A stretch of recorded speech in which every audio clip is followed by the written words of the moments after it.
એટલે ભક્તિ જ્ઞાન વિરાગ આપતો વિવેકો વર્ત. આ બીજા નંબરનો કર્તવ્યનો વિવેક છે કે કયા સમયે મારું કર્તવ્ય કયું છે. આ ફોજનો સૈનિક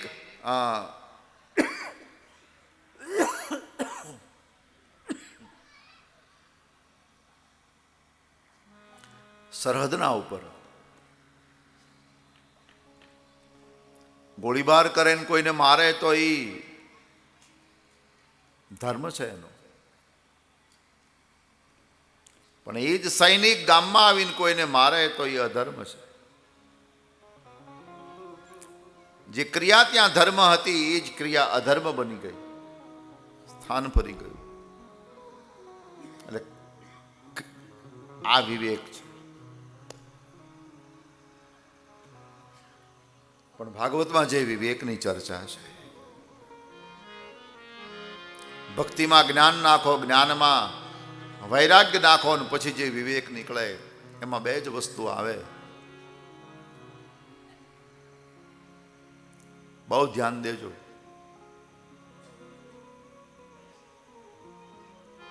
ભાગવતની અમુક મૂળ વાતો તમને કરું છું.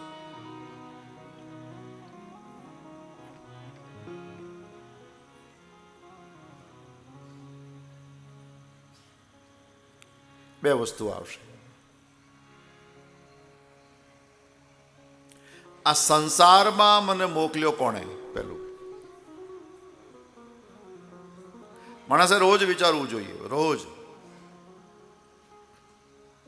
કે આ સંસારમાં મને કોણે મોકલ્યો. અને બીજું, મારું મૂળ રૂપ કયું છે, હું છું કોણ?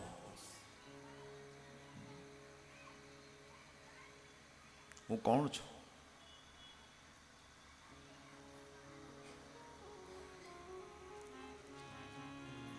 આ બેમાંથી એક વસ્તુને પકડી પાડે એટલે એનું જીવન લગભગ સફળ. એક કામ કરવું જોઈએ આપણે બધા, આપણી જાતને પકડી પાડવી જોઈએ. આપણે ખુદને પકડો, લ્યો, કામ થઈ જાય. હું કોણ છું, હું કોણ છું. યાત્રા તો યા કરવા જેવી છે કે હું કોણ છું એ પકડાઈ જાય. બીજાને ઓળખવાના માણસે બહુ પ્રયાસ કર્યા, પોતાને ઓળખવાના બિલકુલ પ્રયાસ ન કર્યા. બીજા સુધી જવાનો પ્રયાસ ખૂબ કર્યો, પોતાના મન સુધી જવા માટે બહુ ઓછા લોકોએ પ્રયાસ કર્યો.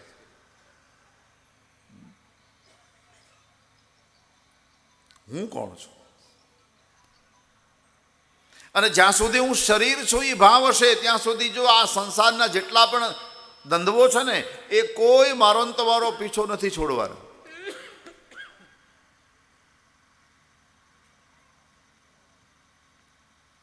હું તમને બહુ ટૂંકમાં કહી દઉં છું. 100 વર્ષની ઉંમરે વડીલ ગુજરી ગયા. 100 વર્ષ એનું શબ પડ્યું હતું.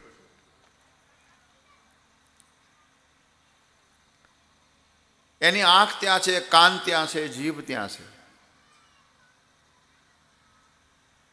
પણ હવે એ જોઈ શકતા નથી, હવે એ બોલી શકતા નથી, હવે એ સાંભળી શકતા નથી.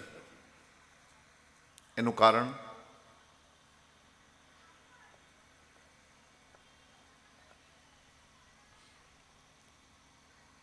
હવે એ ગુજરી ગયા છે, પણ એને આંખ ને કાન ની તો બધું ત્યાં જ પડ્યું છે, શબ આખું. તો હવે કેમ બોલતા નથી, કેમ સાંભળતા નથી? હા, કેમ જવાબ આપણને આપતા નથી?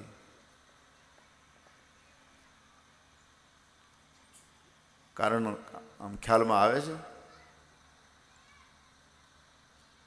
કયું કારણ છે કે એ બોલતા નથી? બોલો બોલો. આત્મા. હા, આત્મા જતો. બસ જરાક એવું કાંઈક બોલો તો મને ખબર પડે. હું હાવ અભણ માણસ છું એટલે મને બહુ આમ ખ્યાલ ન આવે. હવે આત્મા જતો રહ્યો એટલે આ પરિસ્થિતિ ઊભી થઈ કે હવે બોલતો માણસ બંધ થઈ ગયો. સાંભળતો બંધ થઈ ગયો, જોતો બંધ થઈ ગયો, આત્મા તો ત્યાં સુધી આ બધું. હા, તો અત્યાર સુધી સાંભળતો તો એ કોણ હતો?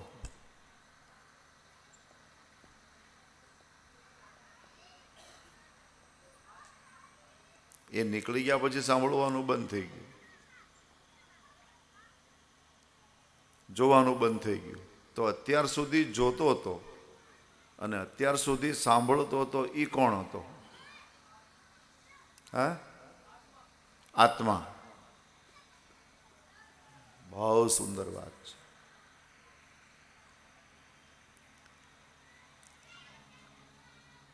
કે અત્યાર સુધી સાંભળતો હતો અને બોલતો એ આત્મા હતો. બસ જો આ સમજાઈ જાય,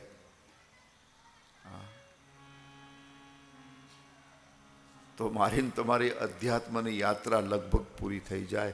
હું આત્મા છું, હું શરીર નથી.